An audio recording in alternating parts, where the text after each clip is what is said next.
A brief message from your friendly neighborhood editing Jordan. We tend to try to keep things pretty PG-13 around here, but this is an improv podcast. So, who knows what we're going to say. Sometimes we throw in some swearing, some sexual content, and some violence. So, as a general warning, viewer discretion is advised. Also to be noted, the opinions stated about a certain tabletop role-playing game are just that, our opinions. We love the game and we like talking about it. So, any criticisms are really just all in good fun.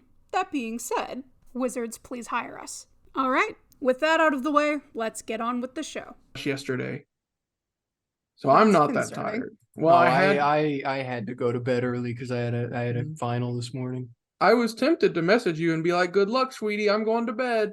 I know it's like an hour. You want to know? You want to know how good I did? How good? It started at 10:15. I walked out of that room at 10:37. That's how fast I was in. Yeah. Dang, couldn't have been 10:35. It probably could have been, you're right. I could have done better. Well, you gotta take the time to check over your answers. But I was going in there. I was going in there under the impression it was going to be harder than it was. So I kind of stumbled in the beginning, Said. I'm exhausted, man. So today on Nog, this is not Nog. This is not Nog. Nop. There is no Nog. There's only Nop and other Nop. Clem. This is off to a great start. We are doing one that we haven't done in a while, which is do we have a name for this? I don't remember. We've never done this particular. It's kind of like we haven't done that. Well, we've done the like take a name. It's the Imaginatorium. The Imaginatorium. Okay, I'm keeping that, and I have to make a logo for it for next year. Dang. For when we inevitably do it again. We've done this concept before, but I don't think we've ever put a name to it. But we're doing that thing where that's what I call it. Go to a random name generator and generate a name for a thing, and then we quickly improv describe it to the others. Last time we did this, I'm pretty sure we made a whole skit out of it. Games. I don't have the brain power to do that this time, guys. I might, but I'd rather just want to get into this. Now I've heard, is there a war going on? There are several actually, but let's not get into all wars. That. Instead of talking about war, let's talk about the good things in life that are occurring right now, like the holidays. It's the holiday season. Happy December 13th. No, 12th. No, that's when the video is this one comes coming out tomorrow. I thought this was past midnight because we're on Tuesday right now. Holy moly! I didn't realize this was the one that was coming out this week. Yes. Yeah, peek behind the curtain. We're filming this the day before. We are filming this the morning of the day before. I will edit this tomorrow at midnight. Well, anyways, me with the Left 4 Dead video that just came out that I finished editing at 9 a.m. and came out at 3 p.m. It was gotta love it. By the way, I watched it. Anyways, it's the holiday season. It's December. It's the holiday season. And this is one that everyone knows. This isn't like an American thing, like how we have Thanksgiving. This is good old jolly Christmas, good old Hanukkah, and good old Kwanzaa season. And Festivus. And Yule. What is Festivus? It's for the rest of us. Holy moly. I deserved that. Yeah. And Pertuset, miss. And Pertuset is the most important of all. Greatest holiday. Of which I will not be doing the 12 days of, because last time that killed me and I hated it. So, editing. I think it's our greatest video. We could do like a... No, the Twitter post. That I know. We could do like a rehash where we don't make the Twitter post, but we do it in like one 30-second video. You mean the one we made last year? Yeah, do it again. Make a new one. Probably just gonna repost it. Yeah, make a new one. Make a better one. We can do a different. We can do a different Pertuset, Miss Carol. You chose to be born on Christmas. No, I'm kidding. True. That's true. I did. I was like, "Hey, I'm ready. I'm ready." Someone had to have his main character moment and be born on December 25th. I was born with main character syndrome. Why? Because I'm the main character. I'm the main character, and you have to like me. Now, One more thing, and then we'll get into it. Jordan, I've decided I'm going to start calling you Curious George. Oh, that's fine. You're not curious as to why? Not really. It's not fair. Didn't work. You can tell me if did it. you'd like, but I'm not going to be heartbroken. I like nicknames. Oh, it didn't work It's this not time. fair. Worked He on did it to Levi. me. It works He did because it to people me called and- me people called me George in high school, so it's just coming back Oh. around. He did it to me the other night and it got me. It's not fair. I was I'm very simply proud of better. that. She cannot be updogged.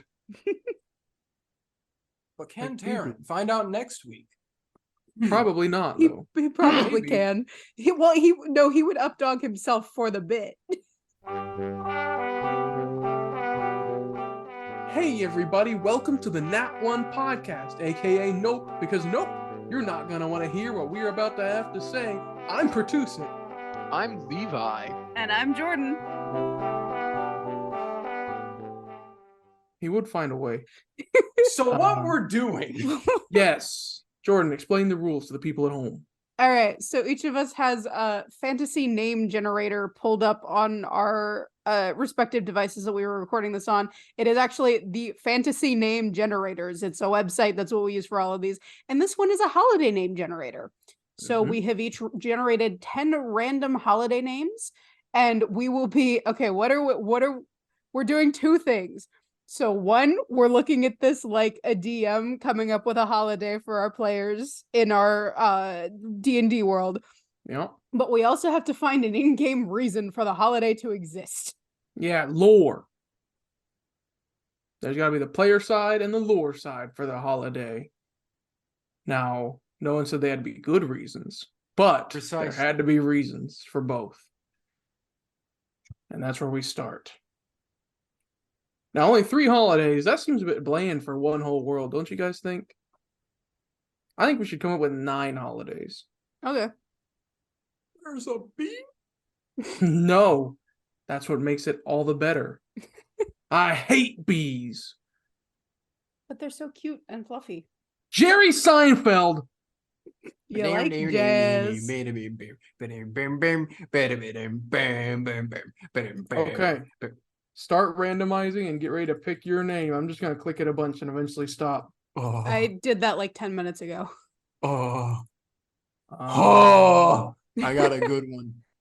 I got 2 of the same. I'm upset. All right, someone that's got one, go ahead and go. I got to find a good one.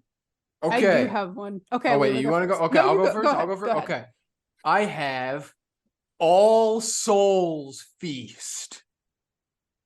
So Okay. what All Souls Feast is going to be is, as a DM, right? I'm making All Souls Feast because my party has gotten themselves into a predicament. They've provoked the BBEG far too soon. Okay. And so I have had to come up with an on-the-spot reason as to why the BBEG is distracted so that they can outmaneuver him in this moment. Thus, the holiday of All Souls Feast. Right. The Right. BBEG has to devour a bunch of souls because he's a bad guy. And so this Okay. holiday is specifically, his followers are going to amass a bunch of sacrifices and just kill him and give him his souls.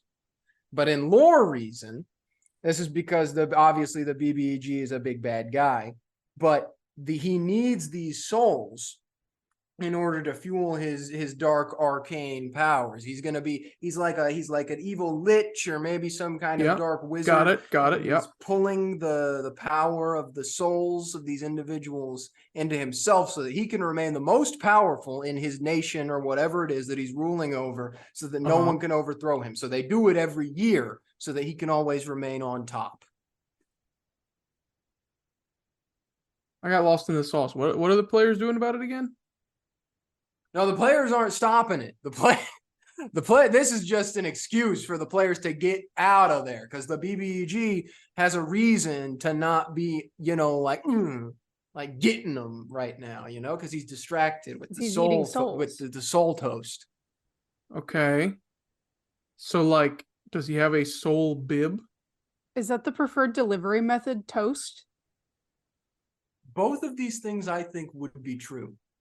It really would depend on the particular BBG. If we're thinking of this as a line of evil overlords that have a succession, perhaps each one has a different type of soul dish that they prefer to consume the souls from the All Souls Feast with. Now, I would believe each of them would have their own personally customized soul bib. Consuming souls is a very messy affair. Is there a way for the players to interrupt the All Souls Feast? They could attempt to partake of the souls in the Souls Feast themselves. Could they steal the bib? They could very well steal the bib. If the BBG is in the midst of consuming the souls and gorging himself, he's too distracted. The soul, so good and tasty. Those souls, so good and tasty. So good and tasty. Those souls are distracting him right now. They got to sneak up behind. It would probably take a pretty high stealth check. I'd say like at least a 15 DC. But they could sneak up behind him and just give a little and pull that bib right off of him. Once he's once his mouth is closed, once he's swallowed, he's going to realize it's gone. But in that moment, they can get out of there if they want with that soul bib. They just got to be discreet about it. They got to have good rolls. A little bit of luck has to be on their side. I see. But what happens if a player does eat a soul? If the player eats a soul, then they produce... Finish the thought. Produce what? Go ahead. Soul milk.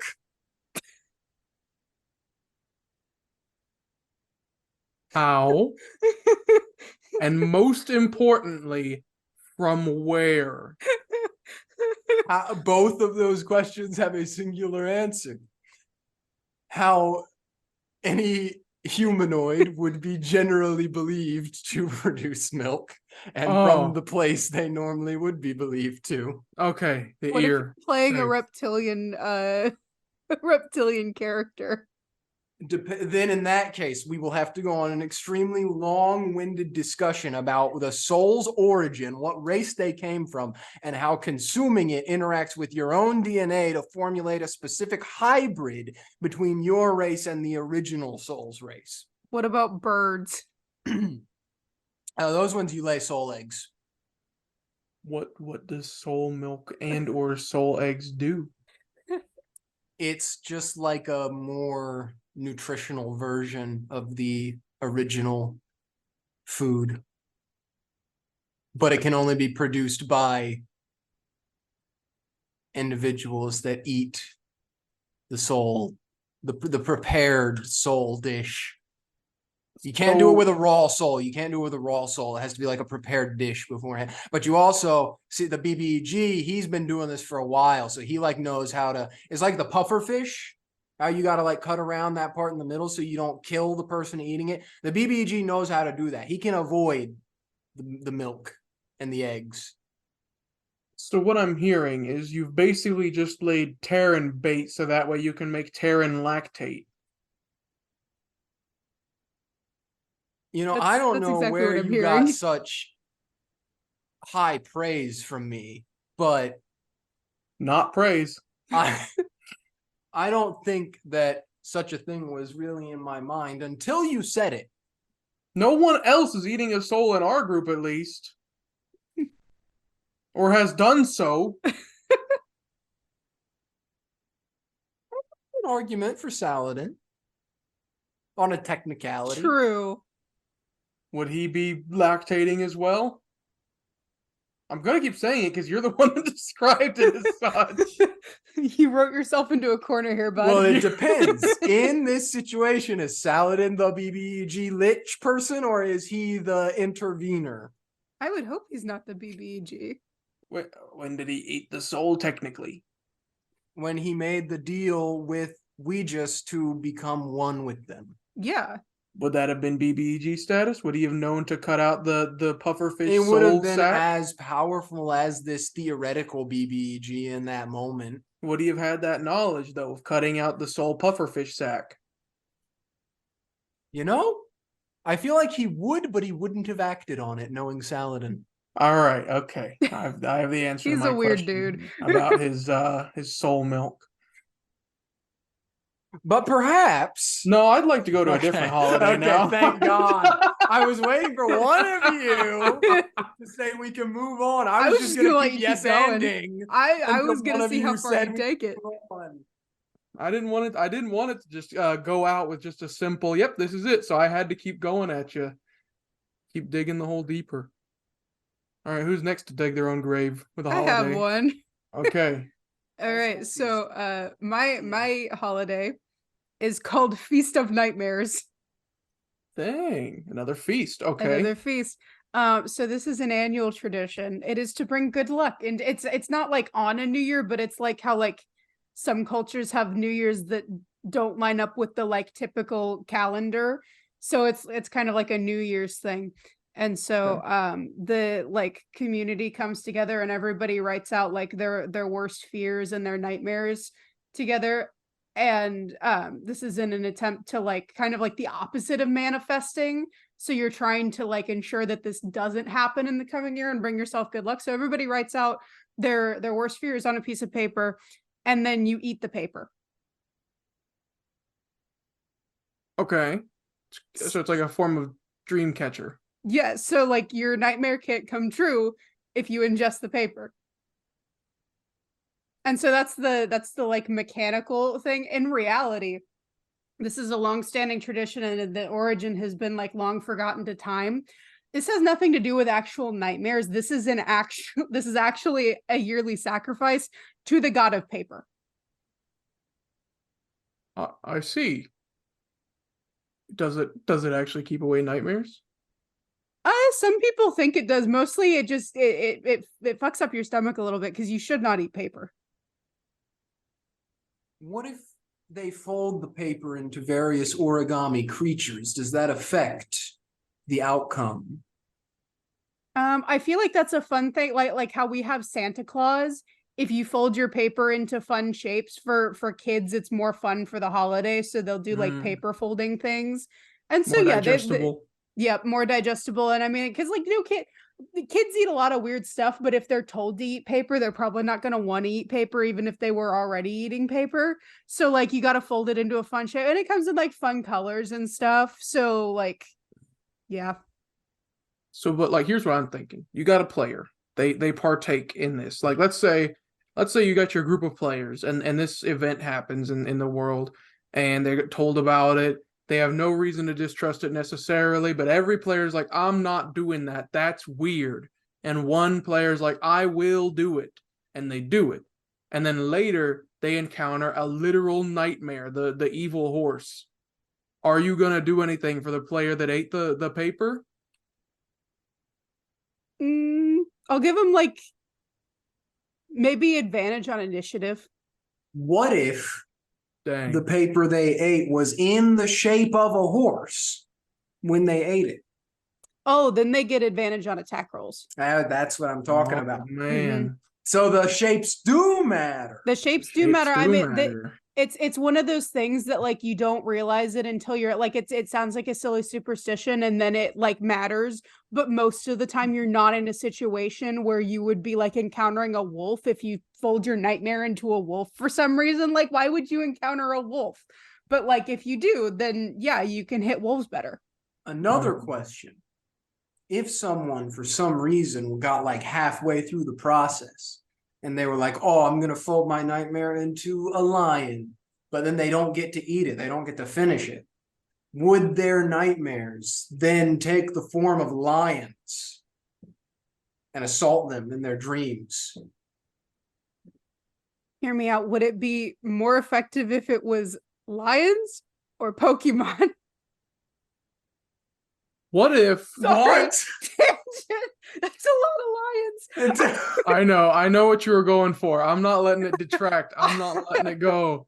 I need to know if you don't eat your nightmare, then there are consequences because it's a sacrifice to the paper god. So not sacrificing to the paper god effectively will make the paper god very angry. The paper god haunts you. Yeah. With lions.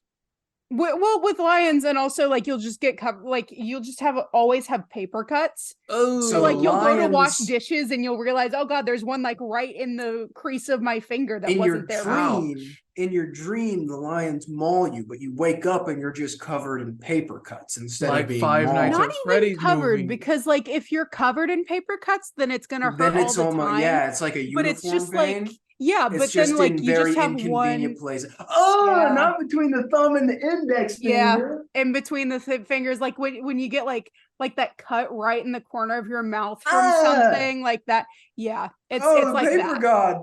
You are a malevolent Vengeful god. paper god. Now, what if someone like eats it, but then like they get sick for some reason, and before the day is over, throw it up? Well, there's an ongoing debate on whether eating paper makes you sick or if somebody touching the paper is what makes you sick. So the paper god sees that as you tried. It's probably the Okay. person handling the paper's fault. But Okay. then, if that's the case, does the paper god get vengeful to the person who was handling the paper, who made the other person fail their sacrifice? Yes. What if it's one Okay. and the same? What if they made their own? Then it cancels out. You're already being miserable. Hemdas. Okay, true, PEMDAS. Now, final question about this one. I gotta know. Mm-hmm. You got a player that's either a warlock or a cleric to the paper god. Mm-hmm. Who was phone? What? That's just me to say, like elaborate. Okay. What happens here? What happens in this situation? So honestly, they're probably the ones that are like leading the ceremonies, maybe teaching children how to fold the paper for the paper god. Mhm. And maybe if they come across like a city that does not observe this tradition, they're definitely trying to spread that tradition. Okay. Okay. And they really hate libraries. Because they're keeping all the paper trapped. It's like a Crap. prison It's a prison. for paper Mhm. Where would the paper like to be? Where is its natural habitat? in someone's stomach. Is that so? Precisely. Not necessarily. I mean, any other time of the year, it's generally frowned upon to like rip apart books and eat them. But like, But the paper god will be pleased, will he not? it kind of goes like to the opposite extreme. Like we make the sacrifice to the paper god, but if you eat too much paper, you're just kind of being a dick. I'm starting a schism. Ooh, I'm still trying to figure out, where does the paper go? If it's In not- my belly. Apparently, it's not supposed to be there, or libraries. The paper likes to travel. So what's wrong with putting it in a book and then taking it places? Well, you can take it places. Okay, so like The local creek. circulating library is fine, but if it's one of those libraries where it's more of an archives, I should have said archives. They don't like Oh, archives where well. the whole thing is to just Okay. like keep it and you can't read the books. So Gotcha. like the kids section of a library, that's fine. But like if it's the restricted section of the library, fuck that. It's against the paper god. You put a well right. in the middle of every library. And every day, at the stroke of midnight, you grab the nearest book and throw it in the well. No. Why? That is an affront to the paper god. You're Thus to destroying please the paper god. The paper god is clearly a vengeful god. We must The appease paper him. god is a vengeful god, but chucking books in the water is just gonna make him mad. If one sacrifice too good by paper god, many sacrifice too gooder. This is how a war starts. This I is think- how a religion splits. I'm going to present Sikhism and just say, make bookmobiles more common. There you go. Traveling books. That's the perfect Clearly, the solution. message put forward by the prophet is the destruction of all paper. Nope, circulation of all paper, occasional consumption of paper. Bookmobiles! All right, I think that's enough on that. And I'm going to assume that all of our holidays are taking place in the same strange boilerplate fantasy world. Yes. And we're just going to, slowly put together a whole lore here. Can these all Right. be canon in Vivia and or Hesiod? I No, for think they me. should be canon in the Doc, Reginald, and Mimsy verse. Yes. Real, true. Absolutely. Which, as we know, is Vivia. So. Levi, I will cry if our roleplay radio characters show up. Well, I wouldn't want to Vivian make you cry. with tears of joy. Oh, all right. I will laugh so hard, even if there's just a sighting. So, now my holiday, and looking at our time, we may be getting closer to 6 rather than 9. I didn't realize how many questions we'd have about our holidays here. This is I just do excellent not. world building. True. I do not have a feast prepared. No. Oh. I have a festival. A festival of blood. Yeah. Strahd's Now, favorite holiday. on the 4th month of the calendar year, on the 28th day, that is known to be the time at which magic peaks. The flow of magic in the world is at its strongest then, specifically for divine casters. Now, it is at its highest generally at that time anyway. There is a time later in the 8th month where it is higher for arcane casters, and again in the 11th month for more occult or natural casters. But for the divine especially, it is the best on that day of 0428. So, in order to commemorate this blessing that they've received from their deities, as well as the deity of magic themselves, which is a amorphous blob of just like every spell ever, but like contained in a ball. I love slime girls. Yeah. They decide to get all people that know healing magic together and just start beating each other up as hard as they can, as much as they can. What was this called again? Is that the DM reason or the lore reason? This is the lore reason. Festival Okay. of Blood. Festival of Blood Okay. is the name of the event. And now what this culminates in mechanically is the players, if they find this, if they show up to this on a day, like assuming this world has a decent number of clerics, whether high-leveled, mid-leveled, or low-leveled, they know about this event. You know, this happens. The druids and clerics, really, or anyone that can do healing magic, even paladins. And the way it works, originally it was just to shed blood, right? But then capitalism, so they sort of decided to instead make it a game, like a game show, right? Who can shed the most liters of blood, because we use the metric system. And it becomes a competition where you have to like stand over like a big jar. It's kind of like the Hold Your Wii for a Wii event.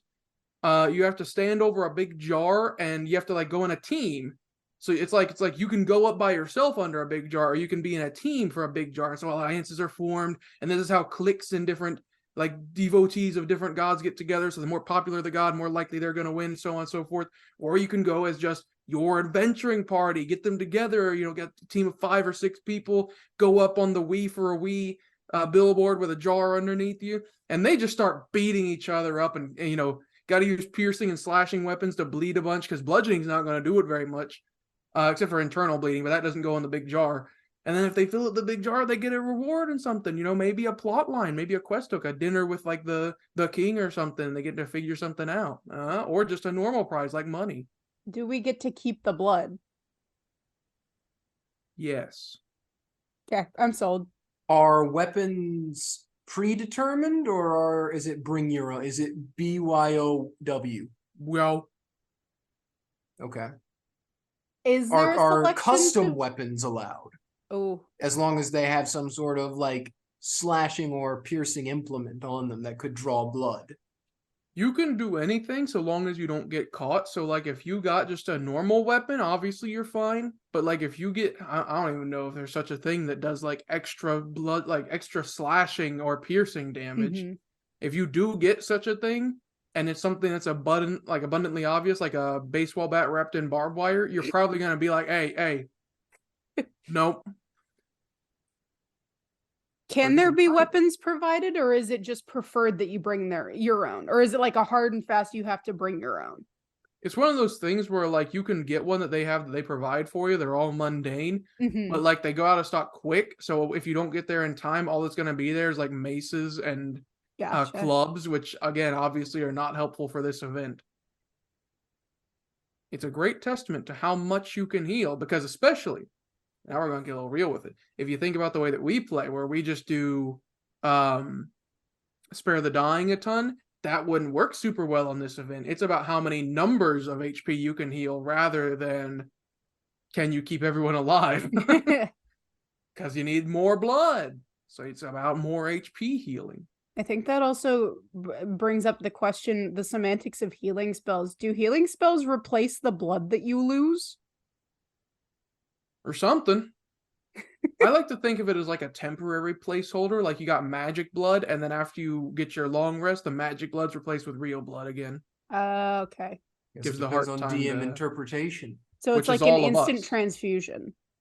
Like overnight, like you got that 8 hour. It's like an instant transfusion of fake blood. If you watched Morbius, it's like the blue blood in that.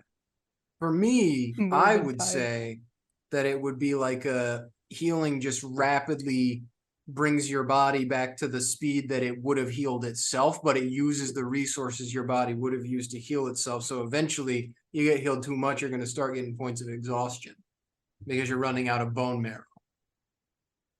And so, if you start to succumb to the exhaustion, you're a little baby loser wimp, and you're not shedding enough liters of blood Exactly. for the magic god deity creature. Blood for the Exactly. blood god. No, it's a magic god. It's blood for the magic god. That Unlike doesn't Warhammer. sound as cool though. I know. Skulls for the amorphous blob throne. Yes. I like that. Yes. We haven't gotten to that holiday yet. Any more questions about Festival of Blood? I'm taking questions at this time. Is there a paid cleanup crew at the end, or is it volunteer only? It is volunteer by a specific group of people that just kind of like to lick it. Have you watched The Amazing Digital Circus? Nope. Why are you like this? Yeah. There are creatures that just kind of lick it up. Do they look like that one in the Amazing Digital Circus? Are they like little bubble creatures or no? No, they look like people that are balding, but they are not people. Anatomically, they are different. If you ask like the organizers of the event, are they very adamant about that they're not people? Depends on which event, because it's probably held at different, Okay. cities and Yeah. Okay. places. Okay. Yeah. Okay. That's all I gotta ask. Next holiday, Levi, send us back. We got another one now. All right. So the next holiday, it's a very simple holiday. This holiday is Cheese Day. And now I know what you're thinking. You do? Cheese Day. What could be a day more simple than a celebration of cheese? Hot cheese. You know, that day every year when we all barricade our homes and fortify our towns because the Dark Lord from 5,000 years ago placed a curse upon the land that causes all the cheese to rise up and become sentient and fight against the humanoids who try to consume it every year. Cheese Day. Everyone knows Cheese Day. Okay. So That's Cheese a great Day is in world lore. I mean, I kind of just explained it. That thousands of years ago, some guy placed a curse upon the land that makes all the cheese rise up in revolution once a year to fight for their freedom from their oppressors who try to eat them all year long. They have to suffer, watch their family, their wives, their children, their husbands get eaten by those disgusting creatures. So finally given the chance to fight back, they will take it readily. Now, obviously for humanoids, this is a little bit of a problem. So they take it more as a day, not of celebration, but of preparation, awaiting the annual cheese day every year so that they can, they do things like they prepare pits that they put all the cheese in so that when they grease the edges and put like a water trap at the bottom so all the cheese kind of just drowns. Home Alone. Other places like to do various sorts of Rube Goldberg machines that end up kind of just crushing the cheese with a large implement right when they all rise up sentiently. But other places sometimes they just forget. And usually those places don't exist after that year. Like Halloween. Yeah. Is there a specific type of cheese that is most feared? Blue cheese Blue cheese is the most feared. Its aroma is like, have you ever played Left 4 Dead? Nope. Pertuset understands the blue cheese is like the boomer in Left 4 Dead. Its Mm. aroma is so pungent that when it gets near humanoids, it can like let out a stink that summons other cheese to it. It's sort of like a rallying banner for all of the cheese. It's a leader that can tell them where to go and where to fight, making the cheese much more dangerous because they're organized now. So if you see blue cheese, you get out of there or kill it as fast as you can, or hope you can kill it if it doesn't get you first. Now, is there a way for the players to track down and end this cheese threat once and for all? Precisely. That's the entire reason mechanically for the holiday to exist. This is something that obviously it's only going to happen once a year. But when it does happen, everyone everywhere is going to be talking about it. They're going to be preparing for it. The players are obviously going to hear about this.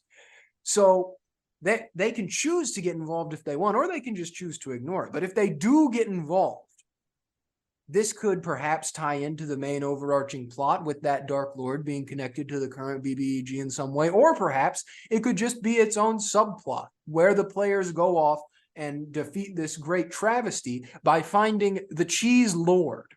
The Cheese Lord being the cheese that was designated by the Dark Lord to take over the mantle of the curse and continue allowing it to propagate every year within his person. So, once again, you've made another holiday to target Terran because you are bringing up the name of the Cheese Lord. I was gonna ask, what if they decide to side with the cheese? Well, that's another question entirely. I mean, you can say all the time, oh, what if the players decide to side with the BBEG and stuff like that? That's just something the DM doesn't necessarily prepare for until it happens. But what about the cheese? What about the cheese? The cheese isn't necessarily the BBEG. Okay, that's true. I suppose if the players decide that the cheese is warranted in their beliefs that they should be able to fight for their freedom, maybe they can lead a cheese revolution. If they find the Cheese Lord and assist him in making the cheese curse last more than one day a year so that the cheese can remain sentient and continue their fight. Is it possible for a player to turn into a sort of cheese zombie or just a cheese racial stat, like a cheese race? I would say that only the Cheese Lord is capable of bestowing such a gift upon them, and it would probably only occur if they sided with the Cheese Lord. But in doing so, they could choose from a number of effects. Similar to the blue cheese earlier, that could be one thing they could have, where they could give a buff to their fellow party members with their blue cheese stench. Yes. There could be different, I mean, there's so many different cheeses to choose from. You would have to spend a very large amount of time determining specifically what each cheese gets in benefits and detriments, depending on what kind of cheese it is. Like cheddar cheese would be orange. Exactly. Makes you stand out on the battlefield, perhaps gives your enemies advantage against you, but you're just so potent. You're just so well known and recognized. You are the cheese. You're sharp. You get advantage on initiative. You get extra slashing damage on your attacks. I kind of want to side with the cheese. What about Cheese Whiz? That's a weapon. That's a weapon that the cheese have Listen, the humans eat the cheese. This is not a well-functioning society yet.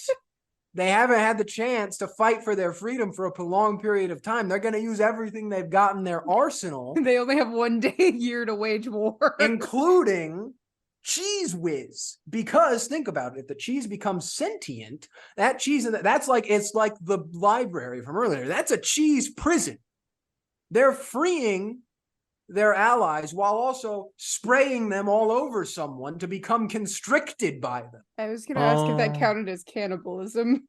No, they're not eating the cheese. They're not eating it. It's like nanobots, but cheese. Exactly. Go get them. Would craft And then in singles be that way- considered cannibalism? In fact, now we're expanding Ew. upon it. The cheese whiz could lead into the cheese zombie. Because if you completely coat someone in cheese whiz, the cheese whiz can kind of like sink into their body and then like Cheese mech suit them. bacteria. Yeah. They can Cheese pilot the body. symbiote. Exactly. We are Chenem. So for Next the invention holiday. for the invention of one more question for the invention of cheese whiz, does this mean that the society has also developed aerosol technology to put cheese in a can? It's pretty easy with they magic. did it with magic. Yeah. it's- Okay. Glad we clarified that. Only Gust of for wind. cheese. All right, Jordan. That's cheese day. Give us your next holiday. All right. My next holiday is the Truth Festival. I'm not sure if I Um, like it. That's truth in your lungs. Yes, the Truth Festival. So this is the day every year set aside.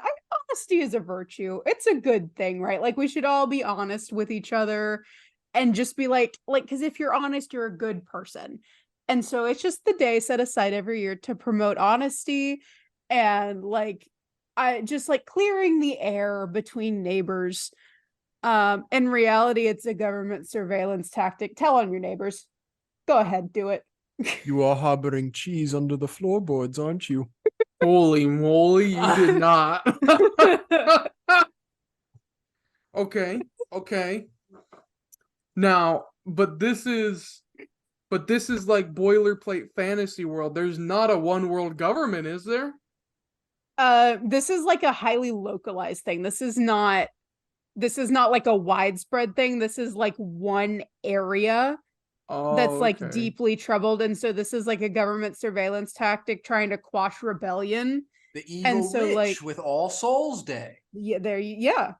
And so Enforces Truth Day. So like Truth Day, it's like, yeah, it's a good thing because like, oh, you can be honest and it's fun to like, tell your neighbors what you really think of their stupid flowers that they grow and like just kind of clearing the air. But no, actually, it's the day where all the tip lines open up and there are like incentives to tattle on your neighbors. By being a good citizen of Oceania, you report them to the Ministry of Truth, where they Yep. go to room 101. It's literally 1984. This is literally George Orwell by 1984. It's literally 1984. But in this world, where is this? Is this the like evil lich BBG guy's place, or is this somewhere else more common folk reside, or where is this? This is probably pretty close to the BBEG. So like the BBEG's power is widespread, but right where their base is and where they live, they want to keep the community under their thumb. And so this is how they go about doing that and making sure, because I mean, the adventuring party is already enough of a thorn in their side. And like, this has been going on long enough. It's a commonplace thing. People don't even think twice about it. And you know that if you get up to some like shady shit, your neighbor's probably going to tell on you if you get caught. And so it's Truth Day. Unless you tell on them first. Exactly. It's 1984 or the Salem witch trials. Take your pick. True. What most people don't know, and this is what I've been doing every Truth Day, is I just lie and make up a truth. That's get him. Oh, officer. This is Truth Day. I thought it was Truth Day. I was supposed to say my truth. That's the other thing. You're not exempt from getting in trouble while telling the truth on Truth Day. Dang. If you tell the truth about doing something bad, then you can still be persecuted. Oh, I'm trying to think of what they called that principle in 1984, where they were basically like, look at me. If I say that I'm floating and you think I'm floating, even though I'm not floating, who's to say I'm not floating? I can't remember what that's called. Oh, well. It was a newspeak term, but that's what I'm thinking about this. I feel like it's something thought. It's probably, yeah. Well. I'm trying to think how this played. So the players come to this place, let's say without malicious intent. They're just here and like they're getting ready to fight the BBG or something, but this place isn't hostile to them, but they happen to arrive on Truth Day. What happens? What proceeds from this? Well, I mean, considering, depending on like the community makeup, because we all know that adventuring parties tend to be rather flashy and not necessarily representative of the rest of the world, because we all end up being very unique characters. Like, you will probably unabashedly get like comments about like, that's very strange clothing, or like, why do you have a sword? Just like people saying things that necessarily wouldn't be said on a normal day, and then word would probably travel pretty fast that they had been spotted in the town. Even if the town doesn't take hostile action, there would probably be like, whoever saw them would be like, yeah, no, I saw these people walking into town, and that would just kind of like move very quickly around. Okay, so this could potentially be like early Vivia 2-pilled, where you just show up in a town and suddenly you're under arrest. Yeah. Precisely. Precisely. I feel like I had one more question about this. What if you had somebody that came from this city and they just observed Truth Day when they were far away from this city? Then you would just probably have an entire day of brutal honesty every year. Wouldn't that be really funny? It'd be kind of funny. That'd be really funny. That's I the like best that. case scenario, because if they're observing it without it being like centralized in the government, then it's probably just like, oh yeah, it's a random Thursday in July. Time for me to just be blunt to my entire party. I don't like your hair. I think your songs are stupid. This would be really funny coming from like the kindest, most, sweetest person in the party. just suddenly doing all this. Oh my God, your cooking is awful. Please stop. Hey, wake up! Guys, wake up! You all sleep way too late. Wake up! Time to get this Truth Day started. Come on! What's Truth Day? Well, we're heading into town today. I figured I could show you guys some of my culture from my home. I can see this escalating drastically, and people just start. It's just like, you suck. No, you suck. You suck. Like, no reason bitch. given. Yeah, just straight up insulting each other. Oh, insult day. Now I like to imagine like two people have come before this ministry of truth, and they're like, Your Honor, he has accused me of being a bitch. And then the judge is just like, well, are you a bitch? Well, no, I'm guilty. that would probably be the biggest difference is like, so like if you're in the town observing Truth Day, then it's probably a little bit more like you don't want to do anything untowards towards anybody, and like because like they'll call you out and they'll report you. But if you're somebody that just grew up in this tradition and observes Truth Day while not in the city, it's just a day of like, I don't like you, or like just like brutal honesty. Oh, that would be great. That would be great. All right. I got one last one for us. It is called Day of the New Moon. Okay. Yeah. Mm-hmm. All right. Moon is connected to cheese. Oh, it's very connected to cheese. Wait till you see. On this day of the new moon, right? It started out so at an indeterminate time in history, whenever population soared in one main central hub city that is yet to be named, they were like, well, shoot, king, what are we supposed to do about this? And then the king died, and they said, queen, and the queen was like, do we have any monsters? And they were like, yeah, we keep them in the pit. And she was like, just let them loose in the town. Just let them loose in the city. So that's how it started, right? Okay. And so it's kind of like the Hunger Games, mixed with the Purge. Well, I was thinking the thing of the bulls, the running of the bulls. Oh, the running of the bulls. Okay, I see. Yeah. So like they don't announce it any year. The local government doesn't announce it. And like I said, it started in this one main city, which may or may not still be around today because it's been like several years since that time. But now any city that deals with overpopulation has to announce like, hey, we're going to start doing the day of the new moon, right? And then they are given 365 days because that's how long a year is. Dang it, I wish I wouldn't have said 365. I could have come up with something ridiculous. 3,600. Yeah. They're given They're given that many days, and then like everyone just has to be on edge because they can do it at any point in that 365. And then boom, all monsters they keep out in the city, just going, right? And here's the best part is once it's over, they can announce it again, and they still have another like 365 days. So they can technically do it back-to-back days if they're like, we didn't get enough this time. We didn't lower the population enough. This way, it's an unbiased euthanization. What if you lined it up so that you did it the day of Cheese Day? Well, that's where I think this would be the greatest day in history for the players. Is like, unbeknownst to the government, it's gonna happen on Cheese Day, right? And the players show up, like it's a lull in the story and stuff right now. They're like level 8 or so, and they're like, well, we don't really have a goal. We like sort of have a goal, but we're far off from it. Let's just go to this town and see what the hubbub is. And they get ready to rest. And then suddenly they hear monsters and like, what is this? And they go outside and monsters fighting cheese. And they have to pick a side. Right? Well, why wouldn't you side with the cheese in that situation? What are you, some kind of Cheez-It? Exactly, a Cheez-It or whatever he said. Cheez-It? But then I hardly know her. they do whatever. They pick whichever side they want to side with, and that's going to drain their resources. They won't have gotten a long rest. They'll probably start racking up exhaustion.